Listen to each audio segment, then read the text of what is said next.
Assalomu alaykum. Bugun siz bilan o'rganadigan mavzumiz massa o'lish mavzusi. Massa o'lish topishligimiz uchun aniqlanayotgan modda massasini jami massaga bo'lishligimiz kerak. Masalan, biror bir elementni yoki moddani massasini topamiz va uni massasini jami aralashma yoki umumiy massaga bo'lishligimiz kerak ekan. Bugun siz bilan massa o'lish mavzusi haqida gaplashamiz. Bugun siz bilan o'rganadigan mavzumiz massa o'lish mavzusi. Massa o'lish topishimiz uchun aniqlanayotgan massani jami massaga bo'lishligimiz kerak. Massa o'lish omega harfi bilan ifodalanadi. Massa o'lish 0.3 bo'lsa, foizda 30% degan. O'lish 1 gacha, foiz esa maksimal 100% gacha boradi. Massa o'lishni foizda toping desa, biz mana bu yerda oxirida 100 ga ko'paytirishimiz kerak, 100% ga. Shunchaki o'lishda desa, demak, birdan kichik sonlarda, foizda desa esa 100 dan kichik sonlarda maksimal demak 100% gacha bo'lishi mumkin ekan. Endi massa o'lishni ko'rib chiqamiz biz. Turli xil holatlar bo'yicha, masalan, birinchisi massa o'lish moddada.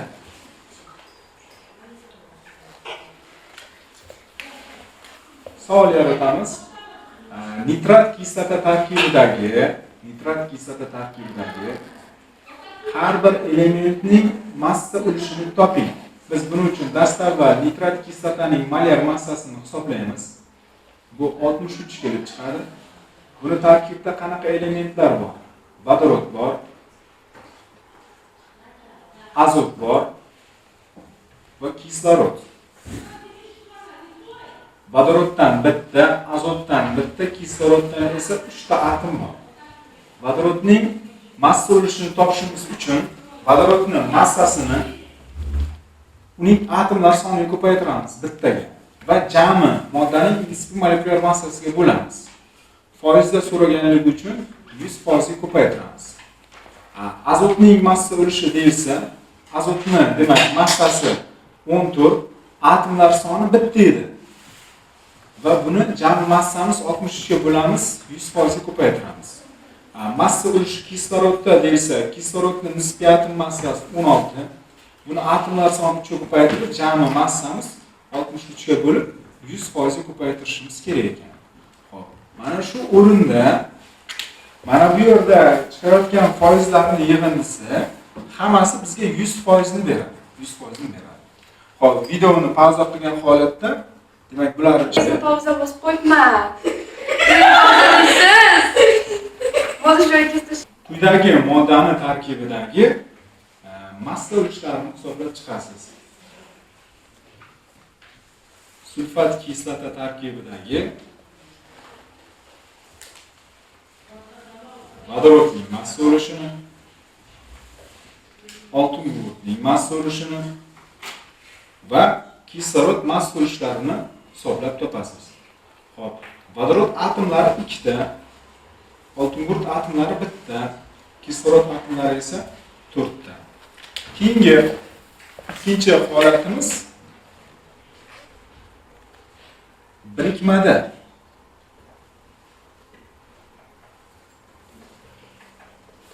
Birikmada massa o'lish topish qanday bo'ladi? Birikma masalan mis sulfat ko'paygan 5 molekula suv. Buning umumiy molyar massasi 250 ga teng. 250 qayerdan kelib chiqdi? Biz tuz massasiga suv massasini qo'shdik. Mis sulfat bu yerda tuz, bu esa suv. Mis sulfatni massasini xuddi molekulyar massa hisoblaganga o'xshab topsak, 160 gram chiqadi. 5 mol suvning massasi 90 gram. Ularni jami qo'shadigan bo'lsak, 250 gram birikma kelib chiqadi.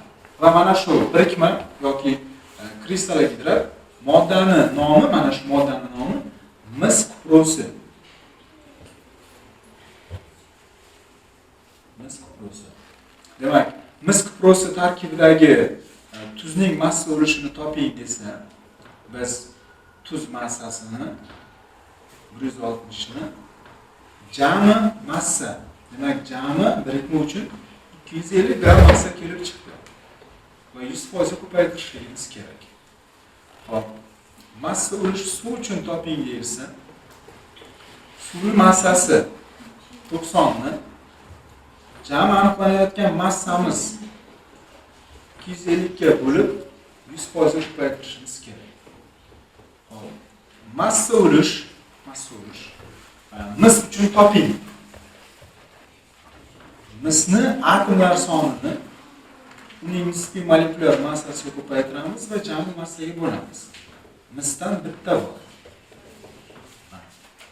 Oltin gurutning massa ulushini toping desa, oltin gurut massasini uning atomlar soniga ko'paytiramiz. Birikma tarkibida bitta oltin gurut bor va jami 250 ga bo'lib 100% ko'paytirishimiz kerak.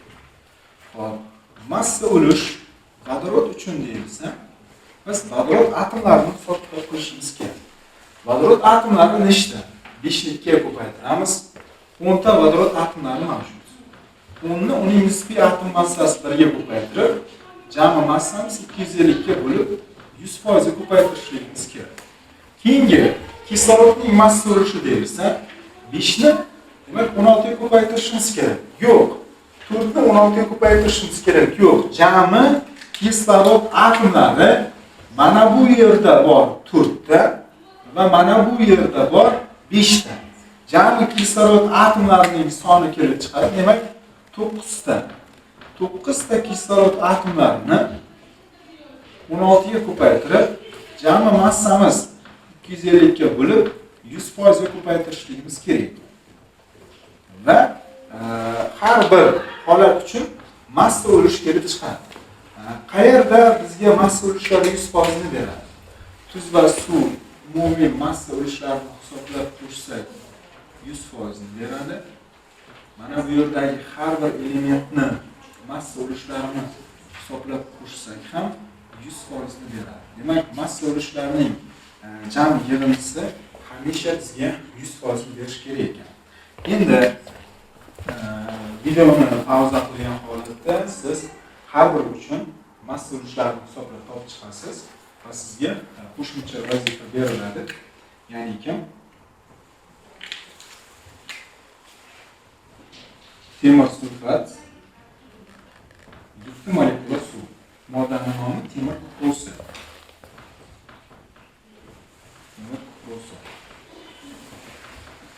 Mana shu modda tarkibida siz massa ulush topishingiz kerak. Tuz uchun massa ulush hisoblaysiz. Suv uchun massa ulush topamiz. Temir uchun massa ulush topamiz. Oltin gurut uchun massa ulush topamiz. Vodorod uchun massa ulush topishingiz kerak. Demak, kislorod uchun har birini massa ulushini hisoblab topasiz.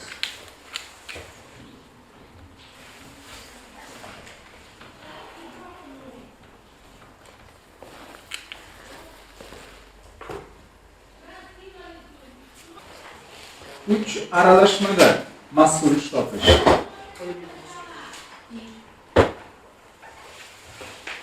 Masalan, SO2 va SO3 dan iborat aralashma bo'lsin. SO2 ning moli 2 mol, SO3 ning moli 3 mol bo'lsin. Mana shu aralashma tarkibida SO2 ning massa ulushini topsak bo'ladi. SO3 ning massa ulushini topsak bo'ladi. Oltin gurutning massa ulushini topsak bo'ladi. Kislorodning massa ulushini topsak bo'ladi. Buning uchun har bir moddaning biz umumiy massasini hisoblab topishimiz kerak. SO2 ning massasi 64 gram. 2 mol berilganligi uchun, ya'ni 2 ta bo'lganligi uchun unda 64 ga ko'paytirsak, massasi 128 gram kelib chiqadi. Buni 3 mol berilgan, molini molyar massasiga ko'paytiramiz. Molyar massasi 80, 240. Demak, umumiy aralashmaning massasini topish uchun mana shu ikkalasining massalarini qo'shishimiz kerak. Demak, aralashma massasi. Ikkalasining massasini qo'shamiz. 128 ga 240 ni qo'shamiz. 368 gram massamiz kelib chiqdi. Endi biz tarkibida masalan massa ulush toping. SO2 uchun. Massa ulush toping. SO3 uchun. SO2 uchun massa ulush topish uchun SO2 ning massasini chunki 128 gramda 64 emas, 128 ni jami massaga bo'lishimiz kerak. Jami massa 368 gram kelib chiqamiz. 100% ko'paytiramiz. Bu yerda massa ulush topishimiz uchun buni massasi aralashmadagi 240 ni bo'lamiz umumiy massamiz 168 ga va 100% ko'paytiramiz. Demak, mana shu ikkalasini qo'shadigan bo'lsak, bizga umumiy 100% ni beradi. Endi tarkiblarga masalan kislorodning massa bo'lishini toping, oltin guruhning massa bo'lishini toping degan holatlar bo'lsa, SO2 dan oltin guruh va kislorodni ajratib olamiz. Bitta oltin guruh, ikkita kislorodi bor. Agarda bu 1 mol bo'lganda 32 gram oltin guruh va 32 gram kislorod bo'ladi. Bizda masala shartida 2 mol berilgan. Demak, oltin guruhimiz 64 gram, kislorod ham 64 gram. SO3. SO3da oltin guruhdan bitta mavjud, kisloroddan esa 3 ta. 1 molida oltin guruhlar 32 gram, kislorodlar esa 48 gram. 3 molida qancha qilib proporsiya qilamiz? 3 ni 32 ga ko'paytiramiz. 96. 48 ni 3 ga ko'paytiramiz. 144. Demak, bizda jami qancha oltin guruh bor? Mana bu yerdagi oltin guruh 64 gram kelib chiqdi. Bu yerdagi oltin guruh 96. Jami oltin guruh deyilsa, bu yerdagini qo'shamiz. Ya'ni kim 64 ga 96 ni qo'shsak 160 gram. Jami kislorod. Jami kislorod birinchisidagi kislorod 64, ikkinchisidagi kislorod esa 144. Bularni o'zaro qo'shadigan bo'lsak, 208 gram. Demak, mana shu savolda oltin guruhning massa bo'lishini toping desa, biz oltin guruhning jami massasini, jami oltin guruhning massasi 160 gram kelib chiqdi. Aralashmaning jami massasiga bo'lishimiz kerak. Aralashma 368 gram. 100% ko'paytiramiz. Endi kislorodni massa bo'lishi deyilsa, kislorodni massa bo'lishi 208 gram kelib chiqdi. Buni jami massamiz 368 ga bo'lamiz. Va 100% ko'paytirishimiz kerak. Ikkalasini o'zaro qo'shadigan bo'lsak ham bizda umumiy 100% ni berishimiz kerak. Videoni pauza qilgan holatda siz bo'sh qoldirilgan o'rinlarni to'ldirasiz va quyidagi savollarga javob topasiz. Ya'ni bizda birinchi savolimiz is gazi va karbonat angidriddan iborat aralashmada 2 mol is gazi va 3 mol karbonat angidrid bo'lsa, buni tarkibidagi is gazining massa bo'lishini toping, karbonat angidridning massa bo'lishini toping, uglerodning massa bo'lishini toping va kislorodning massa bo'lishini toping. Ikkinchi savolimiz metan va ammiakdan iborat 44,8 litr, bu esa 67,2 litr aralashma tarkibidagi metanning massa bo'lishini toping, ammiakning massa bo'lishini toping, uglerodning massa bo'lishini toping va azotning massa ulushini toping, shaklga ishlashingiz kerak. Endi mana shu o'rinda bu yer molda edi-ku, bu yer hajmga keldi degan savol bo'ladi. Siz hajmdan molga o'tib ishlasangiz, bundan da osonroq ishlaysiz. Masalan, hajmdan molga, ya'ni 22.4 litr modda 1 mol kelsa, 44 litr modda demak 2 mol kelishligi kerak. Bu yerda ham 67.2 litrdan molga o'tsak, masalan, qulayroq ishlaymiz. Xo'p. Yana masalan 3-savolni ham kiritib ketaman.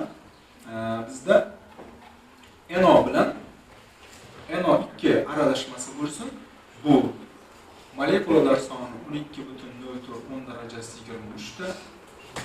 Uning molekulalar soni 18.06 darajasi 23 ta. Bu yerda molekula berilibdi-ku. Biz yuqorida molda ko'rganlik masalan deyilgan savol bo'lsa, siz molekuladan molga o'tib olishingiz kerak. 1 mol molda 6.02 darajasi 23 ta molekula kelishi kerak. 12.04 bo'lganligi uchun demak 6.02 ga bo'lsak bu 2 molni beradi. Bu yerda 6.02 darajasi 23 ga bo'lsak 3 molni beradi. Videoni pauza qilgan holatda quyidagi savollarni ishlaymiz. Masala shartida massa ulushi berilsa-yu, massa berilmasa, unda masalani qanday ishlaymiz? Masala shartida massa ulushi yoki foiz ulushi berilib, massa berilmasa, biz o'zimiz uni aralashtirib uchun yoki umumiy massa berib olishimiz kerak. Massani biz 100 gram deb berib olamiz. Masalan, masalamiz shartida bo'lsin. Tarkibida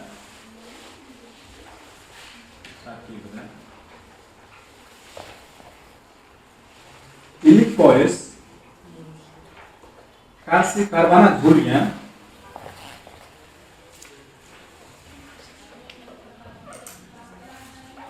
ruda tarkibidagi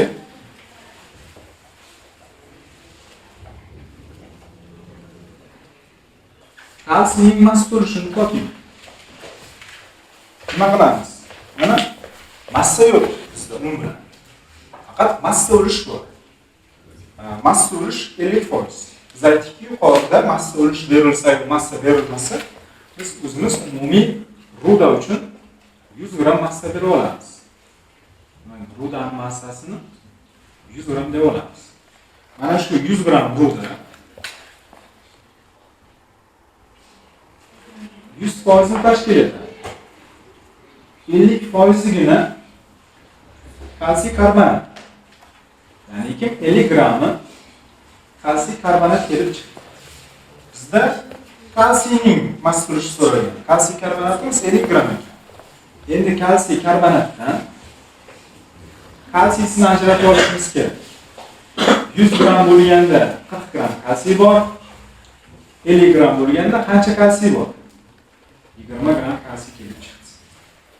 Kalsiyning massa ulushini topishimiz uchun kalsiyning massasi 20 ni jami massaga bo'lishimiz kerak. Jami rudaning massasi qancha deb oldik? Rudaning massasini 100 gram deb oldik. Demak 20 ni 100 ga bo'lib 100% ga ko'paytiramiz. Natijada kalsiyning massa ulushi kelib chiqadi. 20%.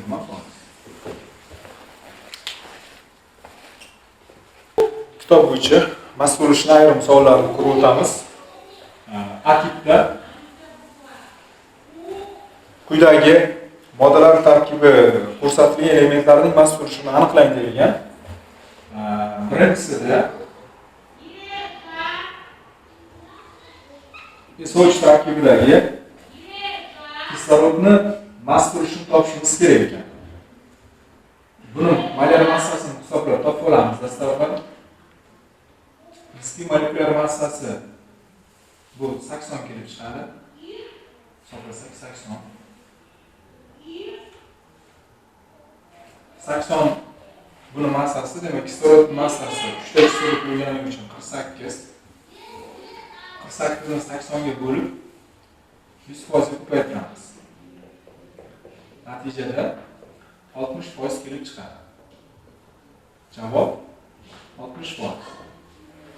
Keyingi tip savollarga o'tamiz, ya'ni B tip savollardan ayrim savollarni ko'rib beraman. Masalan, birinchi savol. Xo'p.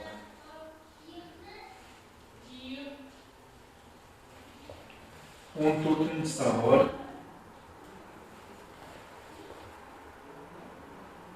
Hop, 14 ni o'chiramiz, o'rniga 21.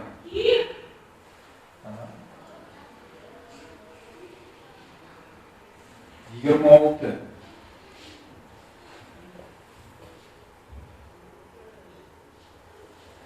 30.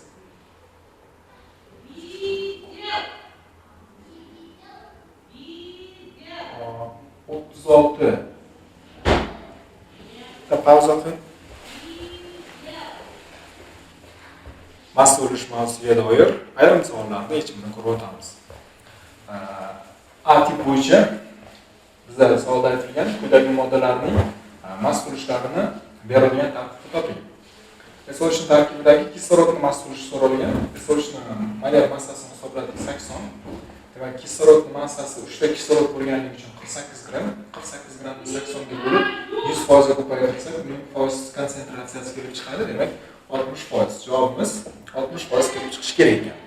Endi beta tip bo'yicha ayrim savollarni yechimlarini ko'rib o'tamiz. Birinchi savolimiz beta tip bo'yicha. Demak,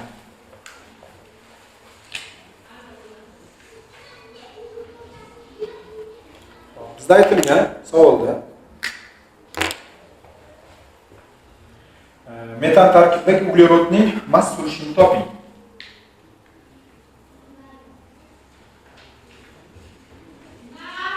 Metanni nisbiy molekulyar massasini hisoblasak 16. Bizda uglerodning massa ulushi so'ralganda, demak, uglerodning massasi 12 ni jarima massa 16 ga bo'lishimiz kerak. Bu 6 taqsim qisqartirsak bo'ladi. 8 yoki 3 taqsim 4. 3 4 ga bo'lib 100% ga ko'paytirsak 75% kelib chiqadi. Xo'p. Demak, 21 savolga o'tamiz.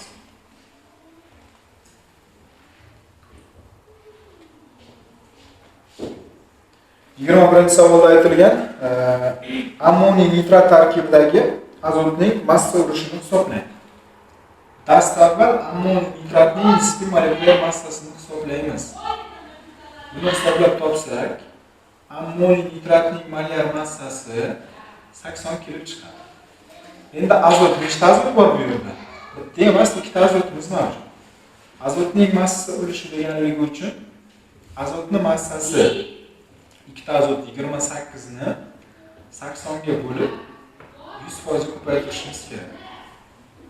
Xo'p, 28 ni 80 ga bo'lib 100% ga ko'paytirasiz va javob kelib chiqadi. Keyingi savolimiz 26. 26-savolda bizda aytilgan uglerodning massa ulushi eng ko'p bo'lgan birikma formulasini toping. A javobda metan berilgan. B javobda etan berilgan.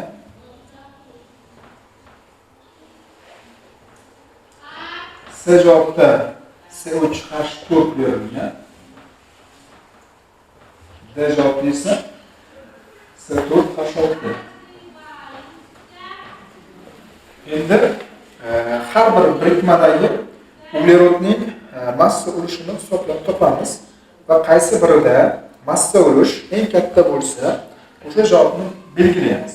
Masalan, mana bu yerdagi uglerodning massa ulushini topishimiz uchun uglerodning massasi 12 ni jami 16 ga bo'lamiz va 100% ga ko'paytiramiz. 100% ga ko'paytirsak, bu 75% kelib chiqadi. Mana bu yerdagi, demak, uglerodning massa ulushini topishimiz uchun ikkinchi birikmadagi uglerodning massasi 24 ni jami massamiz 30 ga bo'lib 100% ga ko'paytirishimiz kerak. 100% ga ko'paytiradigan bo'lsak, bu 70% kelib chiqadi. Endi mana bu yerda massa ulush topishimiz uchun uglerodning massasi 3 uglerod bo'lganligi uchun 36 ni 40 ga bo'lishimiz kerak, demak, va 100% ga ko'paytiramiz, 90% kelib chiqadi. Endi mana bu yerni tarkibda massa ulush topishimiz uchun uglerodning massasi 48 ni jami massa 54 ga bo'lib 100%ga ko'paytirishimiz kerak. Hop, 48 ni 54 ga bo'lib 100% ga ko'paytiramiz. 88 89. Demak, biz ko'rdikki, bu yerda eng katta massa bo'lish S javobga kelib chiqdi va biz S javob degan xulosaga kelamiz. Keyingi savollarni yechimini o'rganishni boshlaymiz. Birinchi savolni boshlaymiz.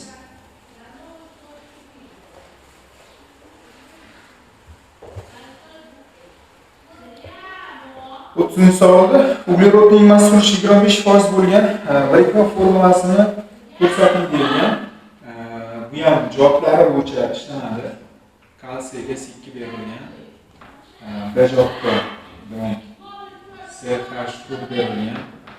C javobda C3H4 berilgan. D javobda esa alyuminiy 4S3. Har birini massa bo'lishini hisoblashimiz kerak bu yerda va qaysi birida 25% chiqsa, o'shani biz to'g'ri deb olamiz. Hisob-kitob qilsak, agarda uglerodning massa bo'lishi qaysi birida 25% chiqsa, o'shani olishimiz kerak. Javoblardan foydalanamiz. Birinchisi, kalsiy karbidni topishimiz uchun nima qilamiz? Uglerodning massasi 24 ni jami kalsiy karbidning massasi 74 ga bo'lamiz. Va 100% ko'paytiramiz.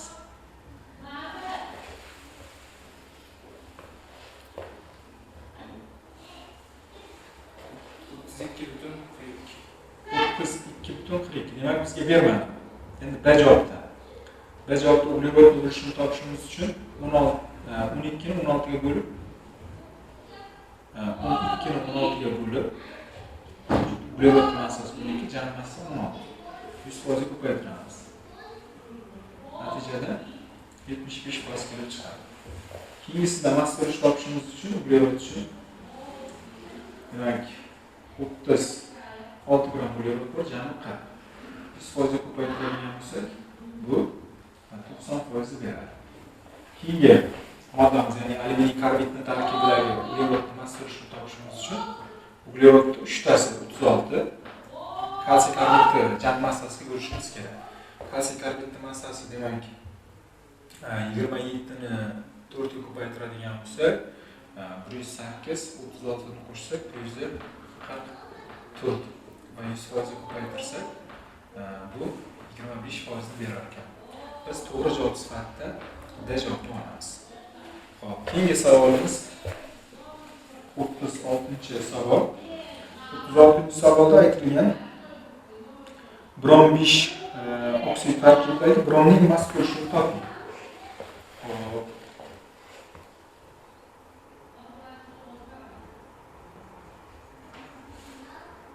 Brom 5 oksidi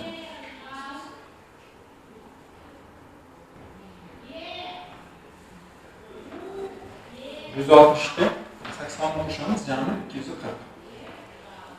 Biz bromning massa ulushini topishimiz kerak. Bromning massa ulushini topishimiz uchun bromning massasi 160 ni jami massa 240 ga bo'lamiz va 100% ko'paytirishimiz kerak. Endi bu sonlarni qisqartirsak bo'ladi. 2 martadan qisqartiramiz, keyin birinchi 20 martadan qisqartiramiz. 20 martadan qisqartirsak bo'ladi. Demak, 8 ga 12 degan xulosaga keltirib qisqartirsak bo'ladi dastlabda. Yana qisqartirishimiz mumkin bo'ladi. 4 ga 6. Xo'p, 4 ga 6 degan javob ham bo'lmasa, yana qisqartirsak bo'ladi. 2 ga 3. Demak, 2 ga 3 deyilib bizga qisqartirilgan holat berilgan va javobimiz to'g'ri. Keyingi savolimiz 49-savol.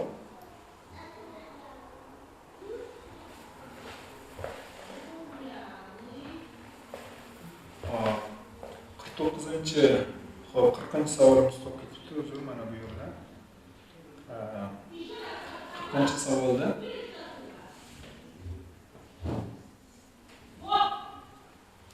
litiy sulfat pH 5 molekula suv. Litiy sulfat pH 5 molekula suv. Buni molar massasini topamiz. Litiy sulfatni massasiga 5 mol suvni massasini qo'shishimiz kerak. Litiy sulfatni massasi 14 ga 96 110. Unga 5 mol suv 90 ni qo'shsak, jami 250 gram kelib chiqadi.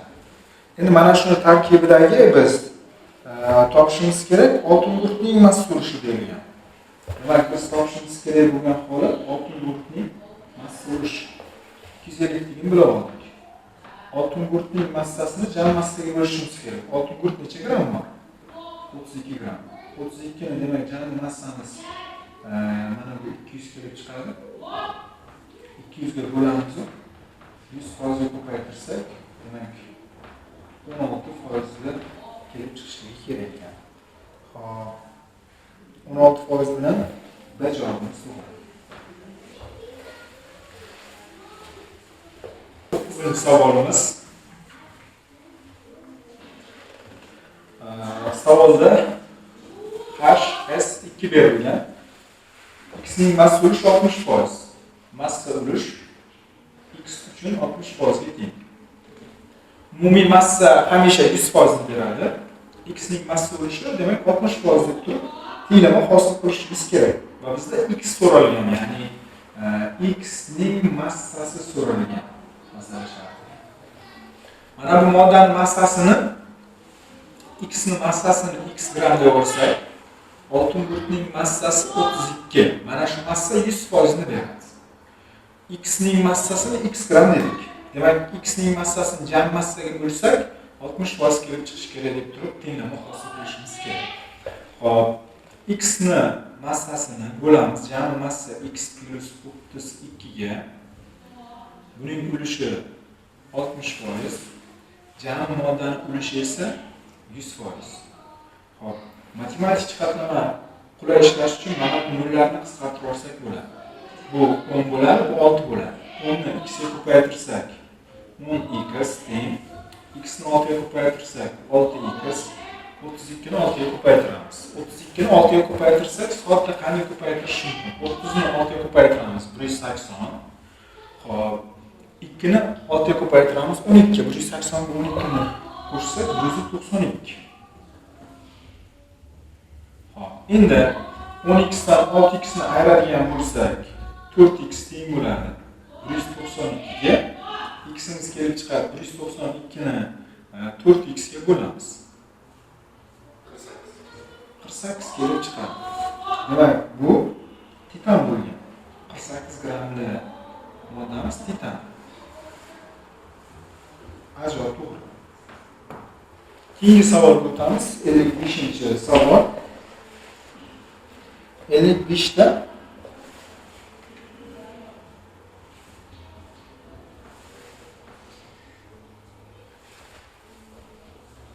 natriy, yod, ON berilgan.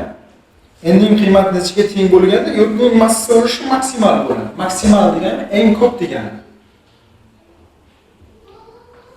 Maksimal bu eng ko'p. Xo'p, N javoblarda berilgan 1, 2, 3, 4. Demak, N qiymati uchun javoblarda berilgan 1, 2, 3, 4. A, B, C, D javoblarda berilgan. Endi N o'rniga 1 ni qo'yasiz. Yodning massa ulushini topasiz. N o'rniga 2 ni qo'yamiz. Yodning massa ulushini topamiz. N o'rniga 3 ni qo'yamiz. Yodning massa ulushini topamiz. N o'rniga 4 ni qo'yasiz va massa ulushini hisoblab topasiz har bir uchun. Qaysi birida maksimal javob chiqsa, o'shani olamiz. Masalan, bu yerda maksimal javob A javobda chiqadi, A javob to'g'ri deb olishimiz mumkin. O'shani siz xuddi mana bu yerda massa ulush topganda ko'rsatilgan kabi har birida ishlab chiqishingiz kerak va qaysi birida yodning massa ulushi maksimal, ya'ni eng ko'p bo'lsa, o'shani olishingiz kerak. Bu yerda A javob chiqadi, qolganini o'zingiz ishlab yetkazasiz. Keyingi 57-savolga o'tamiz.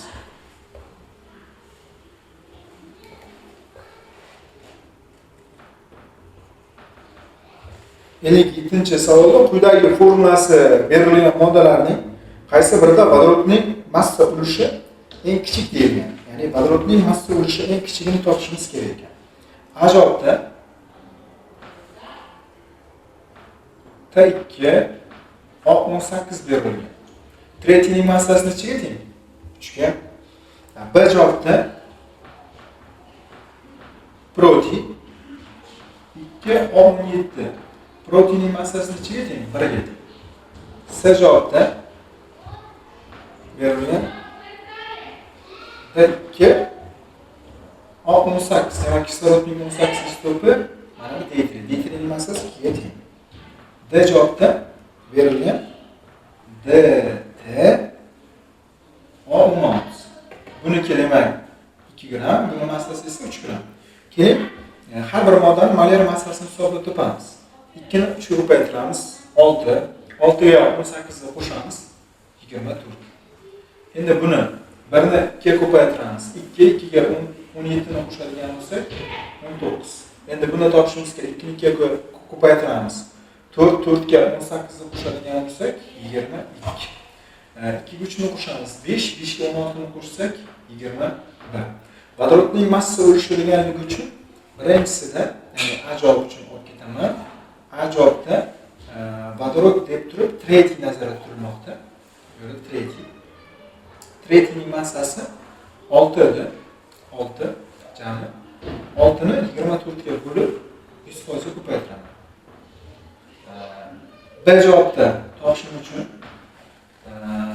bu yerda massa o'lish vodorod uchun vodorodning massasi 2 ni jami massamiz 19 ga bo'lib 100% ga ko'paytiramiz. Bu yerda necha kelib chiqdi? 6 ni 24 ga bo'lamiz, 100%, 25% ekan.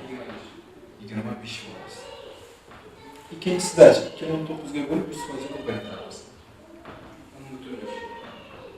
10.5. Keyingi C javobda demak bu yerda deuteriy uchun hisoblashimiz kerak. Deuteriyning massasi 4 ni jami massamiz 22 ga bo'lib 100% ga ko'paytiramiz.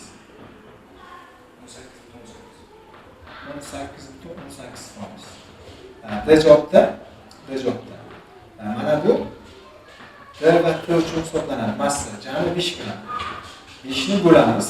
Jami massamiz 21 ga. Ko'paytiramiz 100%. 23.8 kelib chiqadi. Endi bizlar so'ralgan massa o'lishi eng kichik bo'ladi deganda, massa o'lishi eng kichigi B javobda kelib chiqdi. Eng kichik va minimal degan jumla bir xil. Eng kam yoki eng kichik. Mana shu so'z bilan minimal so'z o'zaro bir-biriga mos tushadi. Maksimal degan so'z eng ko'pga, minimal degan so'z eng kamga tushishligi kerak ekan. 62-chi savol.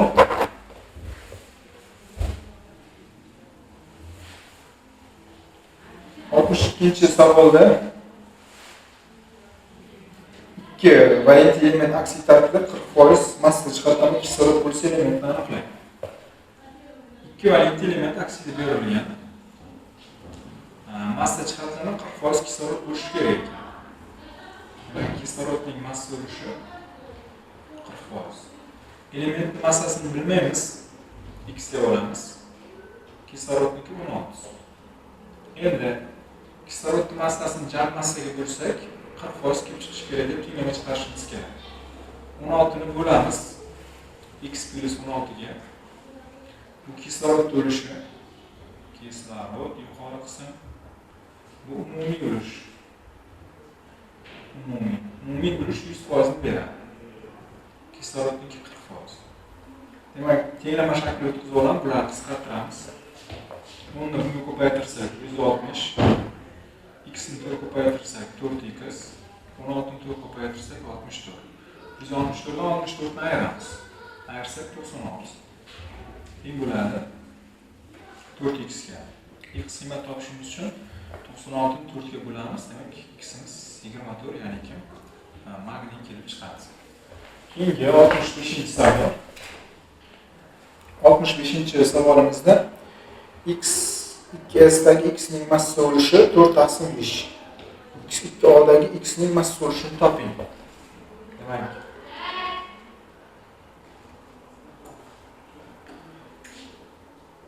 x2sdagi x ning massasi ulushi 4 taqsim 5. Bu yerda 2x plus 64 massasi 32. Jam massa bu. Jam massa mana 5 ga teng ekan. X ning massasi 4 ga teng. Demak, x dan 2x da bor bu yerda. Umumiy massa 2x plus 32 ga bo'lsak 4 taqsim 5 kelib chiqishiga tenglama chiqaramiz. Buni bunga ko'paytiradigan bo'lsak, demak masalamiz ishlashimiz kerak. 2x ni 5 ga ko'paytiramiz 10x teng 2x ni 4 ko'paytiramiz 8x 32 ni 4 ko'paytirsak 128. Xo'p, 10x dan 8x ni ayirsak 2x ni teng bo'ladi 128 ga. X qiymatimiz 64 kelib chiqadi. Demak, biz element topib oldik. Buyimiz. Endi bizda x2a deyilgan keyingi holatlarni x2a. Ya'ni kim formulaga o'tkazsak, mas 2 oksidon. Ikkita misli massasi 128. Unga 16 ni qo'shamiz. 144. Mana shu joydagi x ning mass bo'lishini so'ragan. X ning mass bo'lishini topishimiz uchun nima qilamiz? Misli massasini jam massaga bo'lishimiz kerak. 128 ni 144 ga bo'lamiz. 128 ni 144 ga bo'lsak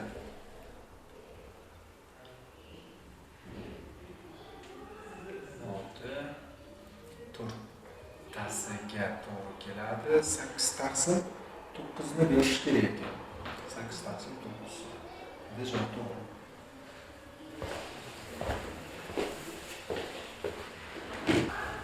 Hopsa tip bo'yicha birinchi savolni ko'ramiz. Bizda tarkibida halkazin bo'lgan 50 gram ruda analiz qilinganda 16% borligi ma'lum bo'lsa, ruda tarkibida qancha halkazin bor? Xo'p. Birinchi savol. 50 gram ruda 100%. O'shanda 16% mis. Bu 16 gram tashkil etadi. Endi biz mana shu misdan halkozinga o'tib olishimiz kerak. Chunki bizda halkozin so'ralgan. Misdan halkozinga o'tamiz. Ikkita mis bo'lganligi uchun ikki koeffitsient qo'yamiz. Demak, misning massasi 128 gram bo'lganda bu 160 gram. 16 gram misimiz bor. Qancha halkazin bo'ladi? Proporsiya qilamiz. 16 ni 160 ko'paytirib 128 ga bo'lamiz. 20 gram. Biz javob to'g'ri. Bir ikkinchi savol.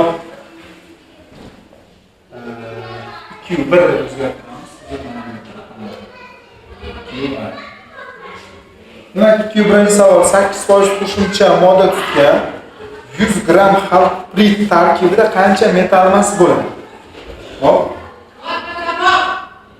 Q1da 100 gram xalqpritimiz 100%. O'shandan 8% qo'shimcha bo'lsa, qolgan, demak, 92% sof. Mana shu sofni tarkibidagi hisoblaymiz. Buni hisoblasak 92 gram. Bizda xalqprit kelib chiqadi, ya'ni temir, mis, S2. Mana shu temir, mis 2 ni tarkibidagi biz metal massning massasini topishimiz kerak. Metal massimiz ikkita oltin gurt bu yerda. Buning massasidan oltin gurt o'tishimiz kerak. Massasini hisob-kitob qilsak 184 gram. 184 da demak ikkita oltin gurt 64 gram oltin gurt bo'lsa, masala shartida bizda 92 gram chiqqanmiz. 92 gramda qancha metal mass bo'ladi? 64 ni 92 ga ko'paytirib 184 ga bo'lamiz. Natijada 32 gram kelib chiqadi. Keyingi birinchi savolga o'tamiz. Birinchi savolda 320 gram metal va 180 gram etandan iborat aralashmada uglerodning massa ulushini toping.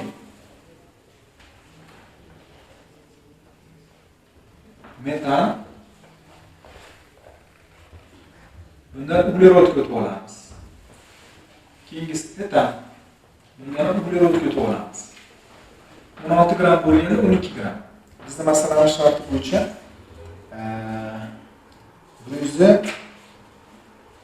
320 gram metan deyilgan. 320 gram metanda qancha uglerod bo'ladi? 140 gram.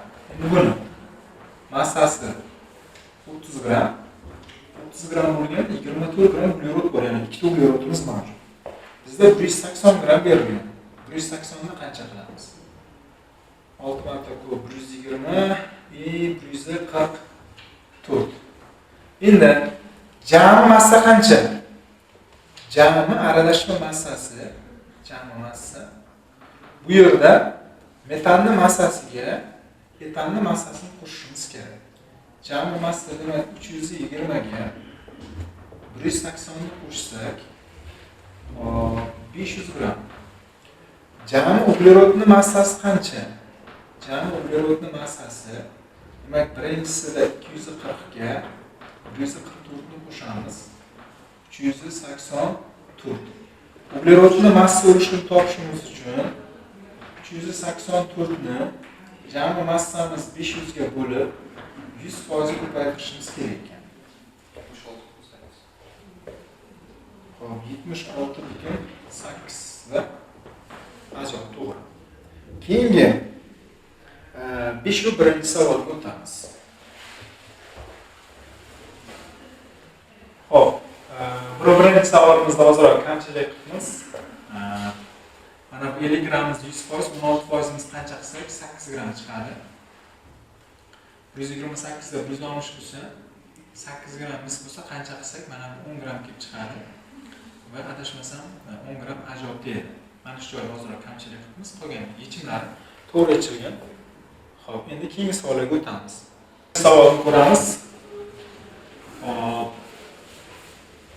51 savolda bizda foizlar berilgan, lekin massa berilmagan. Shuning uchun o'zimiz massa bera olamiz. 100 gram deb turib, roduvchim 100%. Shunda 36% temir S2. Buni hisoblasak, massasi 36 gram kelib chiqadi. Keyingi 17.6% temir S. Buni massasini hisoblasak 17.6 gram. Masala shartida so'ralgan holat temirning massa ulushi so'ralgan. Demak, temirning massa ulushini topishimiz uchun mana bu birikmalarning tarkibidagi temirning massasini topib, jami massa 100 gramga bo'lishimiz kerak. 100 gramni qayerdan oldik? O'zimiz 100 gram massa berib oldik.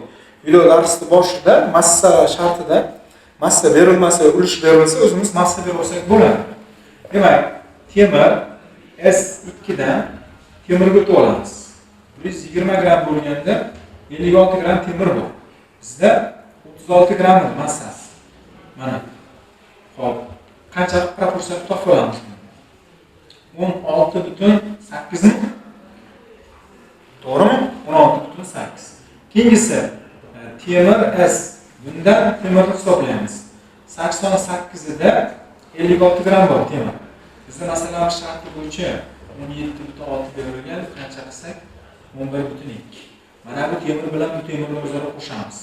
Ikkala temir, ya'ni 16.8 ga 11.2 ni qo'shadigan bo'lsak, jami 28 gram temir kelib chiqadi. Demak, temirning massa ulushini topishimiz uchun temirning massasi 28 ni jami massa ulushimiz, jami massani qancha bo'lgandik? 100 gramga bo'lib 100% ga ko'paytirsak, demak 28% kelib chiqadi. Keyingi 601 savolga o'tib ketamiz. 601 savolimizda 50.4 nitrat kislota eritmasidagi vodorodning massa ulushini aniqlang. Nitrat kislota eritmasi degani eritmada kislota va tuz bo'ladi, suv bo'ladi. Nitrat kislota va suvdan iborat ekan eritma. Chunki har qanday eritmaning tarkibidan bo'lishi kerak, suv bo'lishi kerak. Mana shu eritma uchun o'zimiz 100 gram massa bera olamiz. Bu 100%. eritmani foiz konsentratsiyasini nitrat kislota beradi. 50,4% nitrat kislota deyilgan. Qancha proporsiya qilsak 50,4 gram nima bor ekan tarkibida nitrat kislota. Endi qolgan ulush suv uchun. Demak, qolgan ulushimiz 49,6% suv uchun. Mana bu nitrat uchun bo'lsa, suv uchun. Buni hisob-kitob qiladigan bo'lsak 49,6. Endi bizda vodorodning ulushi so'ralganda, vodorodning ulushi so'ralgan. Umumiy 100 gram bo'ldi eritma. O'shanda nitrat kislotamiz 50,4, suv esa 49,6.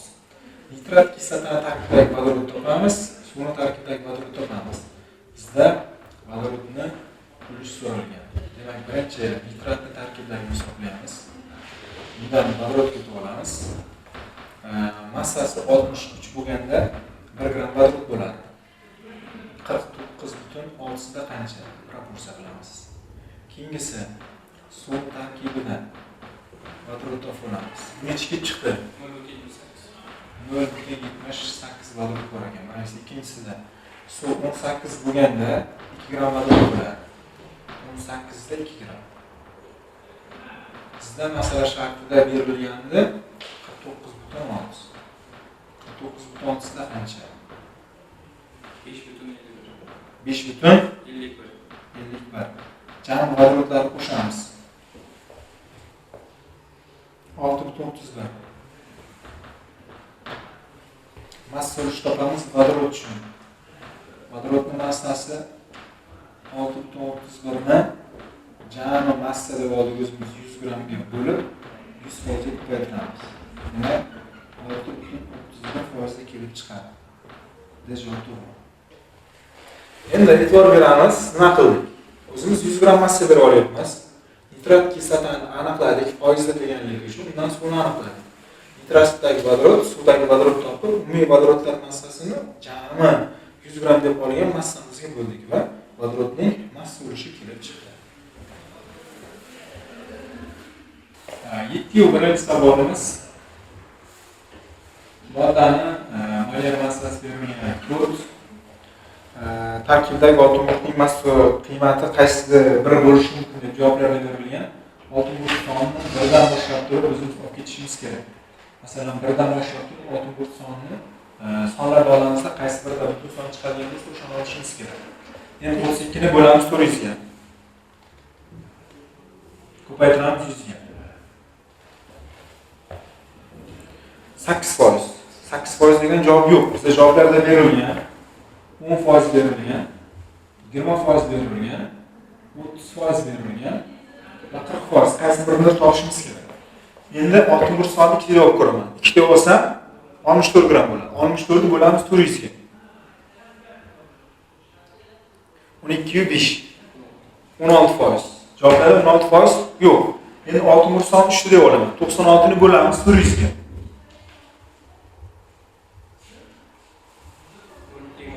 Demak 24% yo'q. Demak oltin murt sonini 5 deb olaman. 5 ni ko'paytiraman 16 ga. 32 ga. 160. 160 ni bo'lamiz 400 ga ko'paytiramiz 100% ga. 40%. Demak, mana bu 40% kelib chiqdi. Oltin murt sonini butun sonlar nisbatidagi 5 taraf uchun hosil qilamiz. Keyingi 7-birinchi savol. 7-birinchi savolda 7-birni ishladik hozir. Endi biz 8-1 ga o'tishimiz kerak.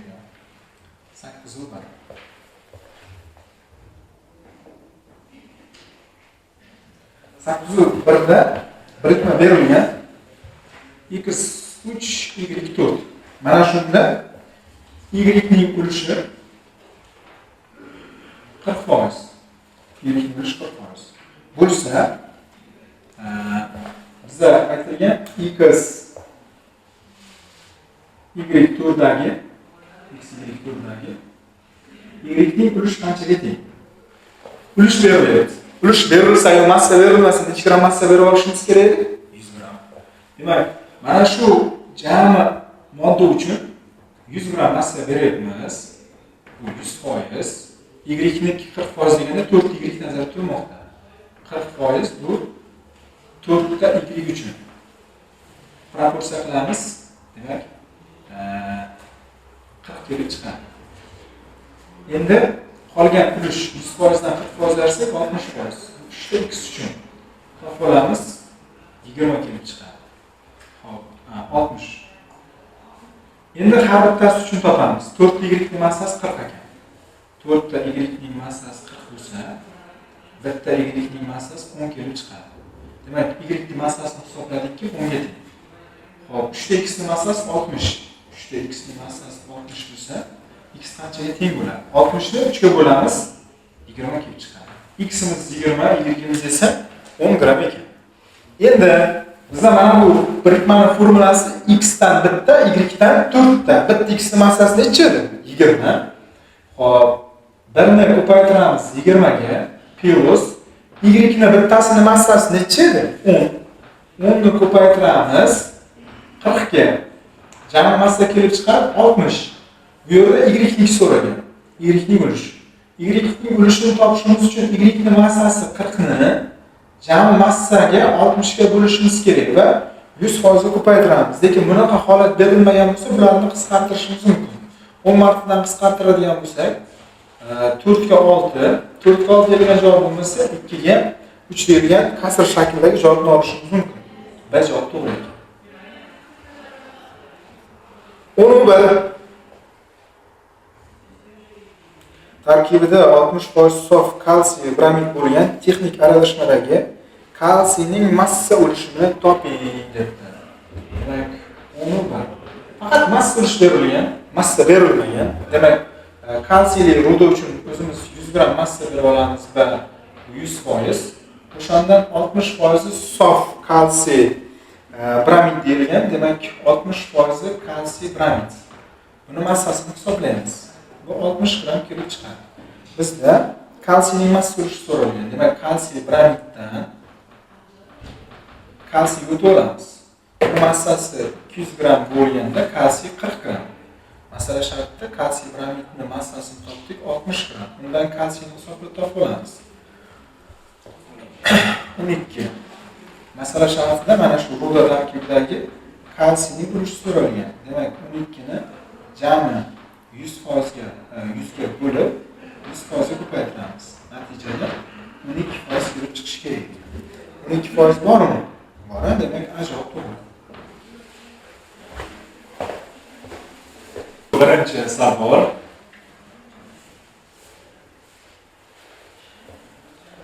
Formula berilgan x 3 y 4. Bunda x ning ulushi 60% degan. Demak, x ning ulushi 60%. Keyingi yana bizga formula berilyapti. X y3. Mana shuni tarkibidagi y ning ulushini toping. Biz y topishimiz kerak. Ulush berilgan 60% deb turib, massa berilmagan. O'zimiz necha gram massa olamiz? 100 gram. Demak, 100 gram massamiz 100%, 60% bu 3 ta x uchun-da. Qolgan 40% 4 ta y uchun. 4 y uchun. Buni hisoblasak 60 gram bo'lsa 40 gram kelib chiqadi, ko'paytirib bo'lib. Demak, 3 ta x'imiz 60 ga teng bo'lsa, bitta x'imiz 20 ga teng bo'ladi. Endi mana bu yerda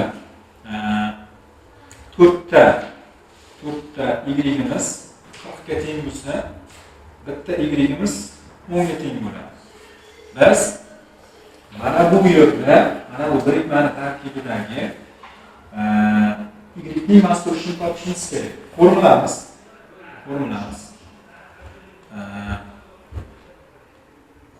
x y3. X dan bitta berilgan. Bitta x ning massasi 20 edi. 20 ni 1 ko'paytiramiz plus bitta y ning massasi 3. 3 ni ko'paytiramiz 10 ga. Yoki 10 ni 3 ga ko'paytiramiz 3 y bo'lgancha. Ya'ni massamiz demak 50. Bu yerda y ning ulushini topishimiz kerak. Y ning ulushini topishimiz uchun y ning massasi 30 ni jami 50 ga bo'lishimiz kerak. 30 taqsim 50 bo'ladi. 30 ni 50 ga bo'lib 100% ga ko'paytiradigan bo'lsak, bu 60% degani. 60%ni ajratib olamiz. Keyingi 14-birinchi savol. 14-birinchi savolga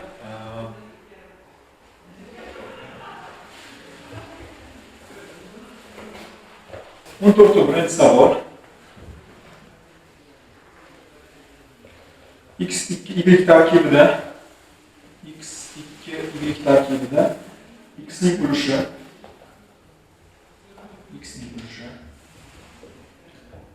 29,63%.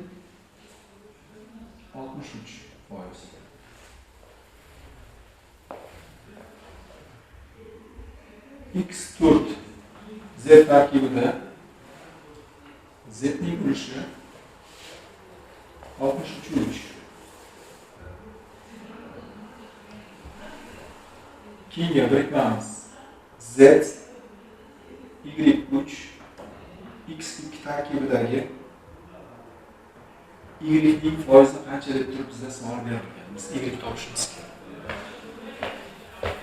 Endi birinchi birikmamiz bizda ulush beriladi-yu, massa berilgan. Mana shuning uchun biz 100 gram massa berib olamiz. 100 gramimiz 100%. X niki 29,63%. 100 dan 29,60 ni ayiramiz. Bu narsa 7, bu 2, bu esa 0, bu esa 7 ni beradi, to'g'rimi? 70,20 mos ravishda massalar topib olamiz. Mana bu ulush 2 x niki degani. 2 x niki. Mana bu ulush 1 y niki. Demak 2 x ni massasi kelib chiqadi 29,63. Endi mana bu yerda 1 y niki kelib chiqadi 70,37. Xo'p. Endi biz 1 x ga o'tib olamiz. 2 x imiz 29,63 bo'lsa, buni 2 ga bo'lamiz, x kelib chiqadi. Bo'lamiz.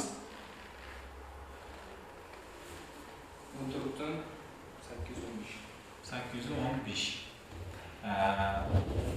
Mana x topib oldik. Endi y niki aniq. Y teng bo'ldi 70,37 ga. Endi mana bu birikmaga e'tibor beramiz. Bu birikmada X turtda Z niki 63,3%. X turtda degani, demak bitta X ning massasi necha? 14,815. Mana shu jami birikmani formulasida 100% ni tashkil etadi. O'shandan Z va 4 ta X bor.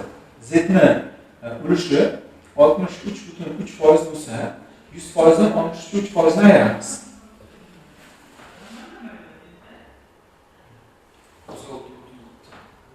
36,7% bu 4x uchun. Endi 4 x ni massasini topamiz. Bitta x niki va hisob qildik 14,815 bo'lsa, 4 ta x niki nechaga teng bo'ladi? 4 ni ko'paytiramiz 14,815 ga. 59,26. Demak, mana bu yerga 4 ta z ni massasini yozamiz. 59,26 va z ni ulush kelib chiqadi. 59,26 ni 63 ga ko'paytirib 36,7 ga bo'lamiz. Demak, z niki 102,2. Biz aniqlab oldik, mana pastda alohida yozamiz. X ni bittasi uchun massa kelib chiqdi 14,815. Bitta y ni massasi kelib chiqdi 70,37. Bitta z ni massasi kelib chiqdi 102,2. Biz topishimiz kerak z y3 x2 dagi y ning massasi ulushini. Demak, formulamiz z y3 x2. Mana shuni tarkibidagi y ning ulushini topishimiz kerak. Endi jam massaga o'tib olishimiz kerak. Jam massaga o'tish uchun z ni massasi 102,2 ni ko'paytiraman, uning atomi bittaga. Y niki 70,37 ni ko'paytiraman 3 ga. Bunga qo'shaman x-niki, demak 14,815 ni ko'paytiraman 2 ga va jami massa kelib chiqadi.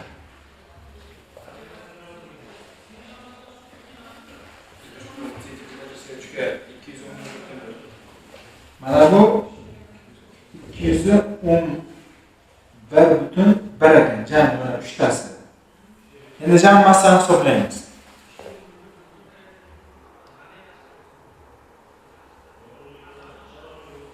Jami massamiz necha kelib chiqdi?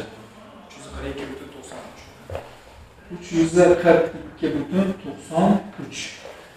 Biz y uchun topishimiz kerak. Y ning massasi jami 211,1 ni jammasiga bo'lamiz. Ya'ni 342,93 ga ko'paytiramiz 100%.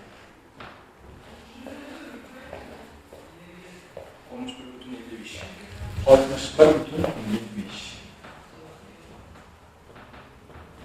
Endi qaraymiz, rostdan ham aynan mana shunaqa javob bormi?